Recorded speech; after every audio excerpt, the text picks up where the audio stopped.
Wallahi tallahi uqsumi bil. Assalamu alaikum wa rahmatullah. Ghiyasuddin was a slave from Turkey. He was captured and sold in Delhi, India. He was living a horrible life of poverty, but the Sultan of Delhi, Iltutmish, recognized his battle skills, strength, and loyalty, and the Sultan chose him to be one of his close servants. He quickly rose up in ranks to be one of the Chahalgani. What is the Chahalgani. The Chahalgani. which means 40, is an elite council of 40 people, kind of like the inner circle of the Sultan that have strong influence and power. Now everything was perfect for Ghiyasuddin. He was earning cash, wife and kids. Oh, I'm dying. Oh. Ashhadu an la ilaha illallah. I will be the next ruler. I am Razia Sultana, daughter of the king. I shall continue my father's legacy, and surely you fine gentlemen will support and respect a female ruler. Step down. Okay. After the daughter was overthrown, the new Sultan, Muizzuddin Bahram, saw the Chahalgani as a threat to his power and ordered the killing of all of them. All Ghiyasuddin's fellow Chahalganis were imprisoned and killed, but when it was his turn, he promised absolute loyalty to the new Sultan. Wait. Let me tell you something. I just need to talk with the Sultan, okay? Yeah, Amirul Mu'minin. Didn't I tell you guys to kill him? Wallahi tallahi uqsumi billah, I will be your most loyal supporter. Are you just going to waste my talents like this? Look, if you want to be a powerful leader, you need someone you can depend on. Let me be that someone you can depend on. Alright, fine. Ghiyasuddin actually stuck to his word and was his right-hand man until the death of the Sultan. And when he died, Nasiruddin Mahmud came to power as the new Sultan. Nasiruddin, unlike other sultans, was actually pious, praying on time, reading the Quran, fasting and giving charity. So weak. How can you be a sultan and not spread corruption in the land? Ghiyasuddin saw this as an opportunity to get closer to the sultan. Is that Surah Fatih you are reciting? Yeah, it's Surah Fatih. Oh, it's so beautiful. I always cry when I listen to it. Say it together with me. Muhammad Rasulullah sallallahu alaihi wasallam. What's wrong? It's just I love him so much. All these verses can barely recite Fatiha. I didn't know you were this pious. How about you become my advisor? Subhanallah, that's too much of a burden.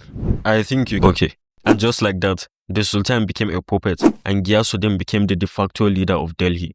Years later, his fellow chiefs plotted against him. They convinced the Sultan that Ghiyasuddin was pretending to be pious and was not actually religious. After the Sultan investigated him, he imprisoned Ghiyasuddin and ordered his execution for the betrayal. But Ghiyasuddin played his greatest political move years earlier. He married his daughter to the Sultan and asked her to beg the Sultan for his life.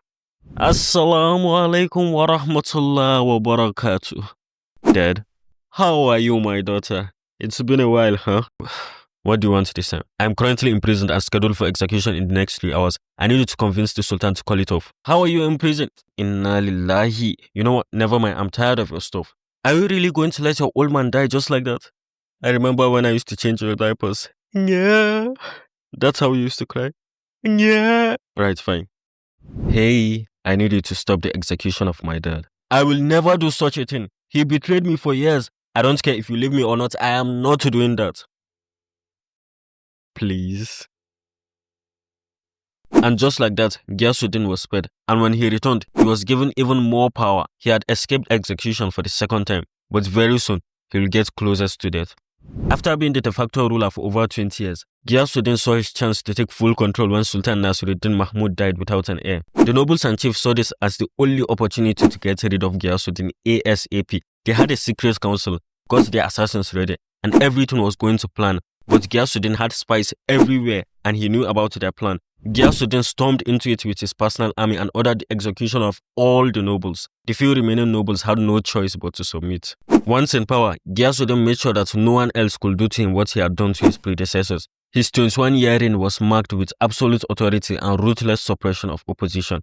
He crushed rebellions and threats. He employed spies everywhere so no one could plot against him. He presented himself as divinely chosen by Allah. And he even removed the Chahalgani. Oh, Chahalgani. After decades of survival, Ghiyasuddin suffered the loss he could never recover from. The death of his beloved son, Prince Muhammad, who was killed in a battle against the Mongols. Heartbroken, Ghiyasuddin fell into grief and illness. In 1287 CE, the Sultan who had escaped execution 3 times finally met his end, peacefully in his bed. But his successors were too weak to maintain his legacy, and within a few years, the Khilji dynasty took over the Delhi Sultanate. From slave to sultan, from death sentences to absolute power, Ghiyasuddin Balban's life was a masterclass in survival, strategy, and raw ambition. Will this type of thing be possible nowadays? Let me know in the comments below. And if you enjoyed this video, please like and subscribe. Seriously, please like and subscribe. I'll give you 3 seconds. Jazakallahu khair. See you next time. Bye.